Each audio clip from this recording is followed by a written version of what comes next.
संसार सागर में आने के बाद यदि मैंने अपनी इंद्रियों को संयमित नहीं किया, संसार सागर में आने के बाद हमने अगर अपनी इंद्रियों को काबू में नहीं किया, तो फिर ये मानव का देह बेकार है। फिर ये मानव का देह बेकार। अगर हम अपनी इंद्रियों को काबू ना कर पाए, प्रेशर खोलो, प्रेशर नहीं आ रहा, अंदर भी नहीं आ रहा, बाहर भी नहीं आ रहा, अपनी इंद्रियों को काबू करा तो समझो कि हमने एकादशी का व्रत किया। कई लोग प्रदोष का व्रत करते हैं, हम उनसे कहते हैं कि आपने अपने कितने दोषों को समाप्त कर दिया। प्रदोष का व्रत कब सफल है? जब आप अपने दोषों को समाप्त करो। मैं गुस्सा नहीं करूंगा, गलत व्यसन नहीं करूंगा, गलत बात नहीं बोलूंगा, गलत चीज नहीं खाऊंगा, अपने दोषों को समाप्त करो। और जब हम अपने दोषों को समाप्त करते हैं, जब हम अपने दोषों को बिल्कुल शून्य पर लाकर छोड़ देते हैं, तो समझो कि हमारा प्रदोष का व्रत सफल हुआ। तब समझें कि हमने प्रदोष का व्रत किया। हमारे भीतर के दोष समाप्त नहीं हो रहा है और हम सोचें कि व्रत कर लें, उससे भगवान राजी हो जाएगा, नहीं हो सकता।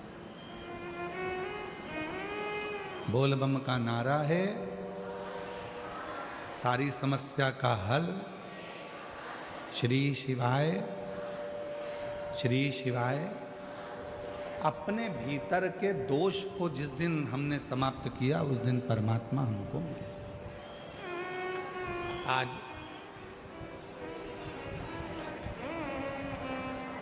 मां कर्माबाई की जयंती है। संपूर्ण देशवासियों को भगवान जगन्नाथ जी की परम भक्त, भगवान कृष्ण की परम भक्त मां कर्माबाई जयंती की बहुत बहुत बधाई हो आप सभी। संपूर्ण साहू समाज को, जो मां कर्मा के वंशज हैं, सभी संपूर्ण साहू समाज को भी हमारी ओर से बहुत बहुत बधाइयाँ कि आपका जन्म मां कर्मा के उस वंश में हुआ है जिन्होंने अपने हाथों से भगवान कृष्ण को, जगन्नाथ को अपने हाथों से भोजन कराया है। उन कर्मा मां को सभी को साथ।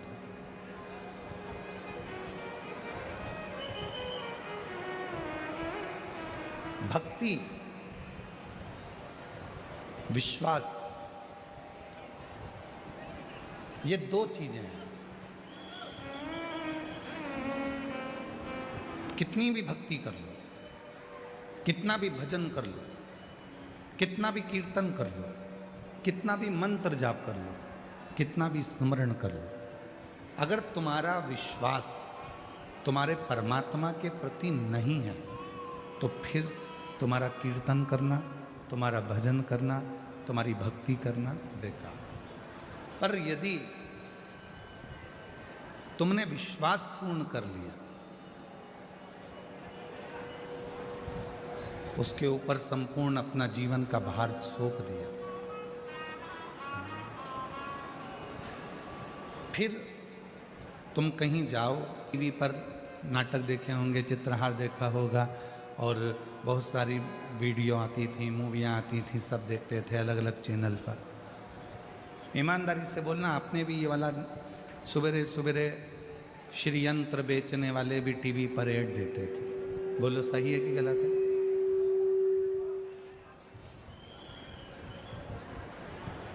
फिर कुबेर यंत्र बेचने वालों ने भी कहा कि हम इस यंत्र को बेचें।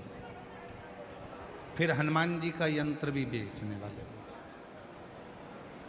हम हनुमान जी का यंत्र बेचें। पहले टीवी पर बहुत सारे यंत्र बिकते थे, अलग अलग यंत्र बताए जाते थे। वास्तु शांति का यंत्र है, कुबेर का यंत्र है, लक्ष्मी का यंत्र है, ग्रह दोष निवारण यंत्र है, सारे यंत्र बिकते थे और उसको लेने के लिए किसी दुकान पर नहीं जाना पड़ता था, आपके यहाँ ऑनलाइन वो यंत्र घर पर आ जाते थे। उसको लेने नहीं जाना है।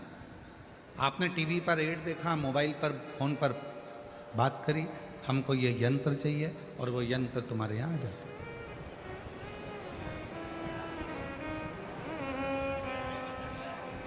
कई लोगों के घर में भी यंत्र होंगे,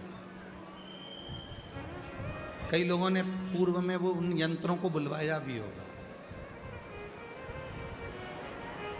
पर एक निवेदन है,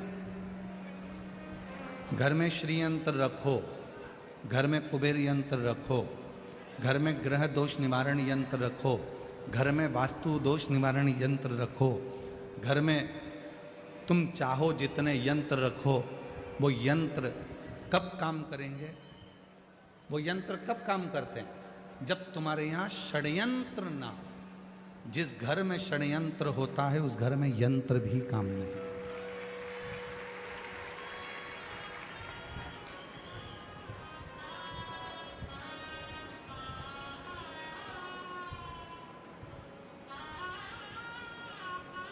इतना षड्यंत्र घर के अंदर चलता है, कोई ये भड़काएगा, कोई वो भड़काएगा, कोई कुछ कहकर जाएगा, कोई कुछ कहकर जाएगा, कोई कुछ बोल कर जाएगा। भाई भाई में षड्यंत्र चल रहा है, बहन भाई में षड्यंत्र चल रहा है, बहू सास में षड्यंत्र चल रहा है, देवरानी जेठानी में षड्यंत्र चल रहा है, पड़ोसी अड़ोसी धड़ोसी सब में षड्यंत्र चल रहा है। अब ईमानदारी से बोलो, इतने षड्यंत्र यदि घर में इतने षड्यंत्र चलेंगे तो कोई यंत्र तुम्हारे यहाँ काम करेगा? अरे बोलो तो जम के, नहीं कर सकते। षड्यंत्र घर में चलना बंद हो जाए, बहू सास का षड्यंत्र चलना बंद हो जाए, ननंद भाभी का षड्यंत्र चलना बंद हो जाए, बेटी माँ का षड्यंत्र चलना बंद हो जाए, बाप बेटे का षड्यंत्र चलना बंद हो जाए, भाई भाई का षड्यंत्र चलना बंद हो जाए, रिश्तेदारों का एक दूसरे के प्रति षड्यंत्र चलना बंद हो जाए। जो ये षड्यंत्र चलता है तो कोई यंत्र भी काम नहीं करता। यंत्र कब काम करेगा? जब आप षड्यंत्र से दूर हो।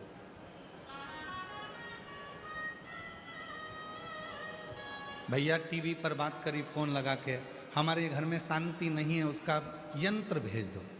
उसने ग्रह शांति का यंत्र भेजा, पर ग्रह शांति का यंत्र काम ही नहीं कर रहा, क्योंकि षड्यंत्र इतना ज्यादा हो रहा है। उधर से फोन आता है वो अपनी माँ को भड़का देते हैं, उधर से फोन आता है वो अपनी सास को भड़का देते हैं, उधर से फोन आता है वो अपनी बहू को भड़का देते हैं, उधर से फोन आता है वो अपनी बेटी को भड़का देते हैं।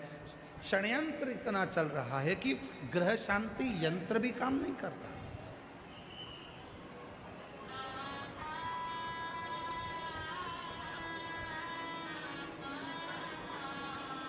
वो ग्रह शांति यंत्र भी काम नहीं करेगा अगर षड्यंत्र है। फिर किसी ने कहा कि महाराज जी हमारे घर में वास्तु दोष हो गया। वास्तु दोष हो गया, तुमने इधर की सीढ़ी तोड़वा कर उधर सीढ़ी लगवाई, तुमने दुकान बदल कर देख ली, तुमने घर बदल कर देख लिया। हम बदल नहीं पा रहे, अपने आप को नहीं बदल रहे। सास कहती है मैं नहीं बदलूंगी, बहू कहती है मैं नहीं बदलूंगी, बेटा कहता है मैं नहीं बदलूंगा, बाप कहता है मैं नहीं बदलूंगा। बदलेगा कौन? सीवर वाला महाराज बदलेगा कौन? बदलना तुमको पड़ेगा अपने घर को सही करने के लिए, श्रेष्ठ करने के लिए।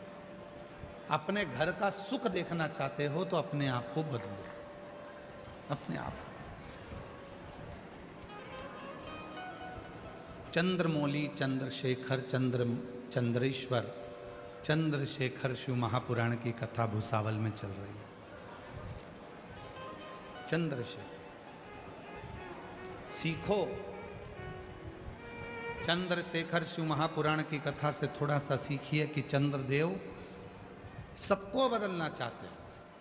चंद्रदेव कहते हैं मेरी जो 27 पत्नियां हैं वो मेरे अनुकूल चले,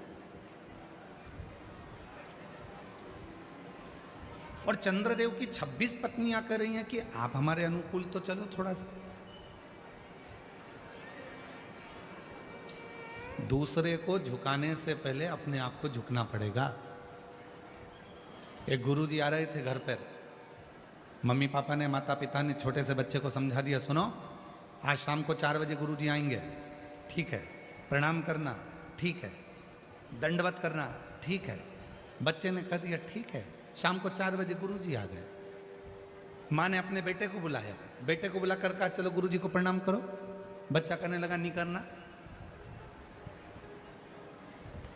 माँ ने फिर कहा गुरुजी को प्रणाम करो, अपने गुरुजी हैं, प्रणाम करो। बेटा कहने लगा नहीं करना। इतने में माँ ने फिर बेटे को बुलाया, गुरुजी को प्रणाम करो, नहीं करना। माँ ने 2 थप्पड़ दिए, गुरुजी हैं प्रणाम कर, नहीं करना। पिताजी आए, पिताजी ने कहा बेटा अपने गुरुजी हैं प्रणाम करो, नहीं करना। गुरुजी हैं अपने प्रणाम करो, नहीं करना। पिताजी ने भी 2 थप्पड़ दिए। इतने में गुरुजी ने कहा क्यों मार रहे हो? माता पिता बोले ये प्रणाम नहीं कर रहा। गुरुजी बोला नहीं कर रहा तो मत करने दो, तुम दोनों तो करो, तुम दोनों तो प्रणाम करो।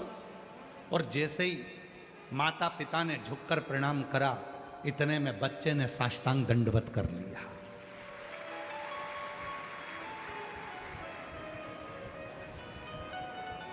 हम सुधरेंगे, युग सुधरेगा। हम बदलेंगे, जम के बोलो, जम के, युग बदलेगा। गायत्री परिवार वाले कहते हैं हम सुधरेंगे, युग सुधरेगा। हम बदलेंगे, युग बदलेगा। कब बदलेगा? जब हम बदलेंगे। कब सुधरेगा? जब हम सुधरेंगे। और हम क्या कर रहे हैं? बहू को सुधारने का प्रयास कर रहे हैं। हम क्या कर रहे हैं? सास को सुधारने का प्रयास कर रहे हैं। हम क्या कर रहे हैं? बेटे को सुधारने का प्रयास कर रहे हैं। हम क्या कर रहे हैं? बाप को सुधारने का प्रयास कर रहे हैं। हम क्या कर रहे हैं? भाई को सुधारने का प्रयास कर रहे हैं। हम क्या कर रहे हैं? बहन को सुधारने का प्रयास कर रहे हैं। सबको सुधारने का प्रयास करा, पहले अपने आप को सुधारा।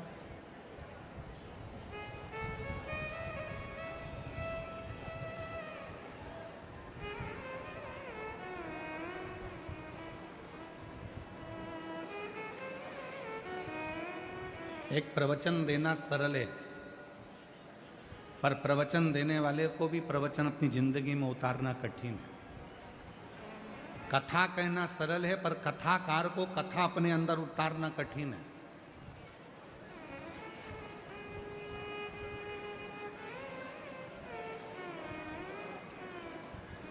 आज के जमाने में ढेर सारे कथाकार मिल जाएंगे, आपको कथा भी कहते हैं, पर वो कथा अपने जीवन में उतारते कितनी है? कितना उतारते?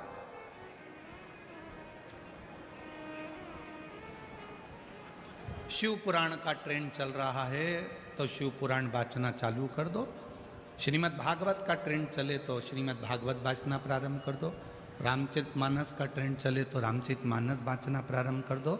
नहीं भाई, शिव पुराण, राम कथा, श्रीमद् भागवत, गीता, ये सब पुराणे, जितने भी शास्त्र हैं, शिव पुराण कहती है जो भी पुराण बाचो आप दूसरों को बाच कर सुनाओ, उससे पहले उस पुराण का आधे से ज़्यादा अंश अपनी जिंदगी में उतारो, तब शिव पुराण सुनाओ, तब श्रीमद् भागवत कथा सुनाओ, तब रामचरितमानस सुनाओ। अपने आप को सवारो थोड़ा। श्री शिवाय नमस्तुभ्यम बोलो, ओम नमः शिवाय जपो, पार उतर जाओ। 3 महिलाओं ने बात सुन ली और तीनों महिला सिर पे अपनी माखन की मटकी, दूध की मटकी लेकर दूसरे गांव में दूध बेचने जाती थी। बीच में नदी पड़ती थी। तीनों महिला रोज नाव वाले को बुलाती थी, नाव वाले को थोड़ा सा पैसा देती और उस पार उतर कर दूध बेचकर आ जाती। तीनों महिलाओं ने नाव वाले को बुलाया। इतने में एक महिला ने कहा कि अभी गुरुजी के मुख से सुना था, भव सागर से पार उतरना है तो भगवान का नाम लो। जब भगवान का नाम लेकर भव सागर से पार उतर सकते हैं तो फिर ये छोटी सी नदी है, नाव से क्या पार करना? इसलिए नाव वाले से बोल दो नाव वापिस ले जाए। आज गुरुजी के कहने से अपन जब भव सागर से पार उतर सकते हैं नाम लेकर, तो फिर इससे भी पार उतर जाएंगे। तीनों महिलाओं ने अपने अपने मटके सिर पर ले लिए और उन्होंने हाथ जोड़कर नमः शिवाय, नमः शिवाय, नमः शिवाय, नमः शिवाय जपती जपती पानी में चली गई। पानी में चलते चलते चलते चलते नमः शिवाय बोलते बोलते बोलते बोलते नदी पार कर ली। नदी पार उतर गई। तीनों ने कहा गजब के गुरुजी हैं, उन्होंने कहा था कि भगवान का नाम लो भवसागर पार उतर जाओगे। अपना तो 1 रुपया नहीं लगा और अपन नदी भी पार उतर गए। अब रोज वो वैसे ही जाना आना करते। एक दिन उन्होंने गुरुजी से कहा, गुरुजी कल कथा समापन होने वाली है, आप हमारे घर भोजन करने चलना। गुरुजी ने कहा ठीक है चल चलेंगे। महिलाओं ने, तीनों ने कथा सुनी, गुरुजी को साथ लिया, तीनों नदी पर पहुंची और नदी पर जाकर तीनों ने गुरुजी से कहा चलो। गुरुजी बोले नाव तो बुलाओ।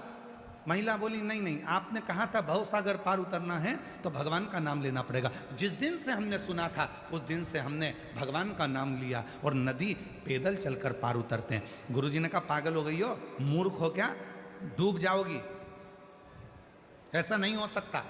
महिला कहने लगी हम तो चल रहे हैं, तुम तो कथा भाजते हो, तुमको तो विश्वास होना चाहिए, चलो हमारे साथ। और जो महिलाएं नमः शिवाय बोलती बोलती चली, गुरुजी को भी कहा चलो। गुरुजी को जो साथ में लिया, महिलाएं तो पार उतर गई, गुरुजी डुबक डुबक डुबक डुबक पानी में डूबने लगे।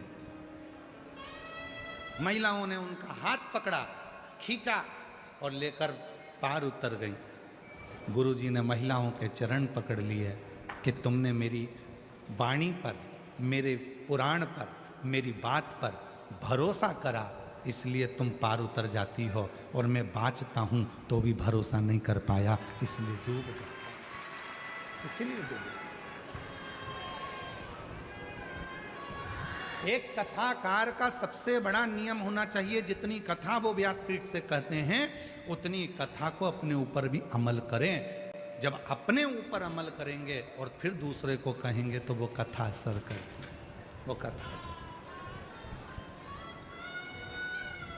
कथा कब असर करेगी? जब वो अपने ऊपर भी धारण करे, अपने ऊपर। कई लोग कहते हैं वो सीहोर वाला बाबा कथा कहता है, इतने सारे पत्र इकट्ठे होते हैं, लोग कथा सुनने आते हैं, पत्र भी लेकर आते हैं, सबकी मनोकामना पूरी हो जाती है। ऐसा क्या है शिव पुराण की कथा में? हम कहते हैं कथा बाँचने से पहले अपने ऊपर अमल करो। जितनी बातें शिव महापुराण में कही जाती है इस व्यासपीठ से, उतनी हमारे ऊपर भी पूरी पूरी अमल करते हैं, तब आपको व्यासपीठ पर आकर कहते हैं, तब स्वयं अमल करो।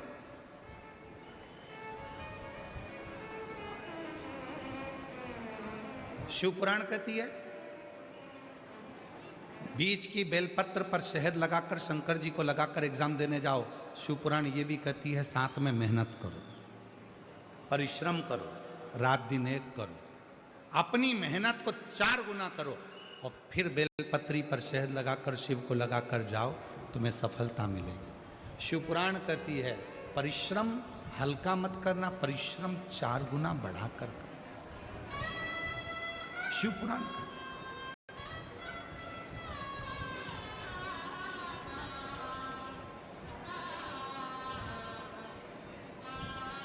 मेहनत करी आप लोगों ने यहाँ आने में, पार्किंग में गाड़ी रोक दी, सिर पर बैग रख लिया, लेकर चल दिए पैदल पैदल पैदल पैदल। परिश्रम करा आपने, मेहनत करी आपने, तो आप कथा के पंडाल तक पहुँचे।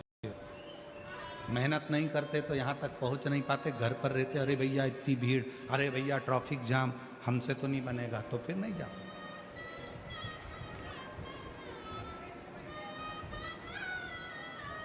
वैष्णो देवी कौन कौन गया है?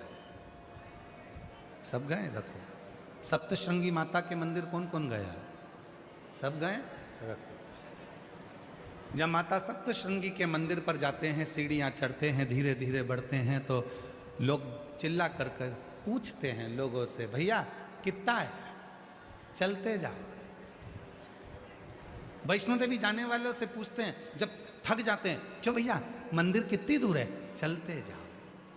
फिर पीछे से आवाज आती है, चलते जाओ, मत घबराओ, चलते जाओ, मत घबराओ, चलते जाओ, मत घबराओ। हमारे सनातन धर्म के जितने मंदिर हैं, देवालय हैं, शिवालय हैं, माँ आद्यशक्ति दुर्गा भवानी के जितने स्थान हैं, चाहे वैष्णो देवी हो, चाहे मैहर हो, चाहे सलकनपुर हो, देवास की टेकरी हो, चाहे सप्तशृंगी माता हो, चाहे विंध्याचल की माता हो, जितने भी माता के मंदिर हैं, हम चढ़ते जाते हैं, ऊपर की ओर बढ़ते जाते हैं और कहते जाते हैं भैया कितनी दूर है, चलते जाओ, मत घबराओ।